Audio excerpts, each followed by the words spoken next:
Je suis le bon berger qui donne sa vie pour ses brebis.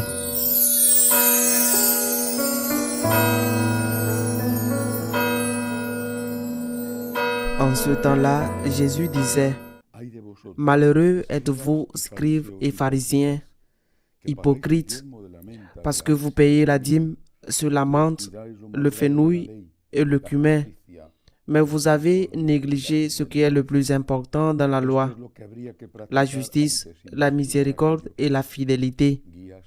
Voilà ce qu'il fallait pratiquer sans négliger le reste. Guide aveugle, vous filtrez le moucheron et vous avalez le chameau.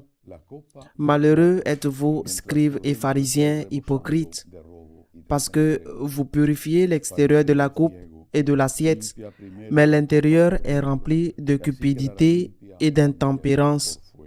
Pharisiens aveugles, purifie d'abord l'intérieur de la coupe, afin que l'extérieur aussi devienne pur.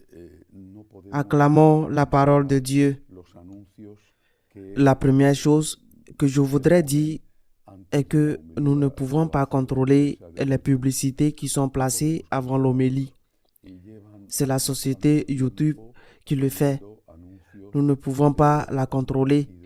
Est-elle a placé des publicités pour un parti politique qui promeut l'avortement et un candidat de ce parti politique depuis un certain temps? Nous sommes absolument en faveur de la vie. Nous sommes absolument contre l'interruption volontaire de grossesse. Par conséquent, j'ose dire avant de commencer l'homélie que non seulement nous ne nous identifions pas à ces publicités, mais que nous rejetons complètement ce qu'elles essaient de diffuser. Je voudrais maintenant parler de Sainte Monique.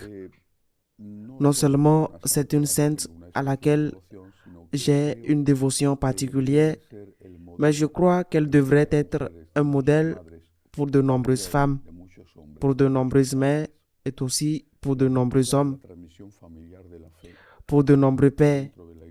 La rupture de la transmission familiale de la foi étant au sein de l'Église peut-être la plus grande tragédie qui se soit produite.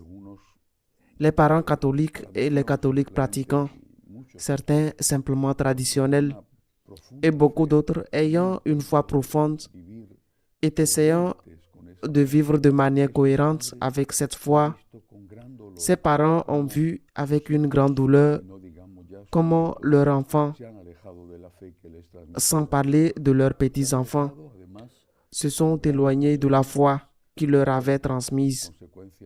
Ils se sont éloignés également avec de graves conséquences, par exemple des conséquences matrimoniales, ou plutôt l'absence de mariage, des conséquences qui ont parfois eu des implications en termes de toxicomanie, comme la drogue ou l'alcool, qu'ils considéraient comme ce qu'ils voulaient le plus dans leur vie. Ce sont généralement de bons enfants, parce qu'ils ont conservé les valeurs catholiques liées à la foi de leurs parents et qui sont généralement travailleurs, même ceux qui se marient, même les bons maris, les bonnes femmes, les bons pères, les bonnes mères. Je pense que pour ces pères et ces mères, Sainte Monique est un exemple à retenir. Omnia vincit amor, comme nous le disons en latin. L'amour triomphe de tout. On pourrait aussi le traduire par la prière triomphe de tout. La vie de Saint Augustin n'a pas été exemplaire pendant de nombreuses années. Il a vécu avec une femme célibataire, avec laquelle il a eu un fils, Adeodatus. Il a été impliqué dans plusieurs aventures hérétiques qui auraient pu lui coûter cher, non seulement pour son âme, comme cela s'est produit, mais même pour sa stabilité psychique. Mais sa mère n'a jamais cessé de prier, et quand elle le pouvait, elle l'accompagnait dans ses différentes aventures professionnelles. Elle allait l'accompagner à Rome. Lorsque Saint Augustin quitta l'Afrique pour la première fois, et qui la trompa et la laissa au port. Elle n'abandonna jamais. Lorsque son mari mourut, elle le suivit. Ils étaient dans la ville de Milan, qui était alors la résidence de l'empereur. Elle était plus proche de la frontière et là, l'empereur pouvait suivre les hauts et les bas de la guerre mieux qu'à Rome. Il pouvait commander les légions plus rapidement. Il était à Milan, Saint-Augustin triomphait. Du point de vue de la rhétorique, il était devenu l'un des avocats les plus prestigieux de la cour romaine. Elle s'y rendit et elle était si triste de voir son fils dans cet état, si loin de Dieu. Il n'avait pas été baptisé. C'était si triste. Elle ne faisait que prier et prier et avoir confiance. À une occasion, souffrant tellement, elle alla voir l'évêque. Une tradition dit qu'elle alla voir Saint Ambroise, évêque de Milan. D'autres disent qu'elle alla voir un autre évêque. Le fait est qu'elle alla voir l'évêque et lui raconta ce qu'elle souffrait à cause de son fils. L'évêque lui dit: « Nous ne pouvons pas perdre l'enfant de tant de larmes, de tant de prières. C'est pourquoi je crois que Sainte Monique devrait être un exemple pour nous, non seulement dans notre relation avec nos enfants, mais aussi dans notre relation avec notre pays. Par exemple, avec la paix, avec l'Église elle-même. C'est la valeur de la prière. C'est la valeur de la prière qui vient d'un cœur affligé, mais d'un cœur qui aime. C'est donc la valeur de l'amour. Tout est vaincu par l'amour. Tout est vaincu par la prière qui vient de l'amour. On ne peut pas perdre la douleur et la prière d'une mère. Saint Augustin avait vu chez lui l'exemple de sa mère avec son père, qui était un homme violent, de sa mère avec sa belle-mère, la mère de son père, qui était aussi une femme très violente.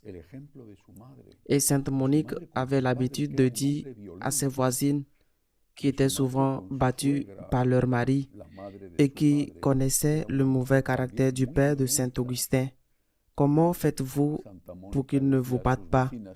Et elle disait: « Quand il commence à m'insulter, et je me tais et je ne le provoque plus. » Tout cela, Augustin l'avait vu. Il avait vu l'exemple d'un saint et pourtant il n'avait pas fait attention à cet exemple. La sainteté de sa mère ne l'avait pas attiré vers la foi de sa mère. Cela avait été important et cela a été important pour plus tard. Quand la grâce de la conversion lui est venue et qu'il l'a acceptée, nous ne pouvons pas perdre l'enfant de tant de larmes. Nous ne pouvons pas perdre l'enfant de tant de prières. C'est pourquoi nous devons prier, mais pas comme nous le disons à tort, à la fin, bien qu'avec de bonnes intentions. Nous n'avons qu'à prier. Nous le disons quand nous considérons que la situation est perdue. Ce n'est pas vrai. Nous devons prier au début, au milieu et à la fin. Nous devons toujours prier. Si nous laissons la prière pour le dernier moment désespéré, c'est que nous n'avons pas assez de foi. Nous ne devons pas seulement prier, nous devons toujours prier. Nous devons prier pour nos proches. Nous devons prier pour notre pays. Nous devons prier pour l'Église. Dès le début, nous devons prier. Nous devons prier Dieu. Pourquoi Saint Augustin a-t-il mis tant de temps à se convertir? Dieu sait. Dieu ne fait pas violence à une personne. Il s'est converti. Nous savons déjà qu'il a mis son intelligence extraordinaire au service de Christ. Il a été un grand-père de l'Église. Se serait-il converti sans les larmes et les prières de sa mère? Nous ne le savons pas. Mais il s'est converti. D'autres personnes d'autres mères, d'autres pères n'ont pas l'occasion de voir la conversion de leurs enfants. Pourtant, quand il manque, il y a encore beaucoup de vie devant.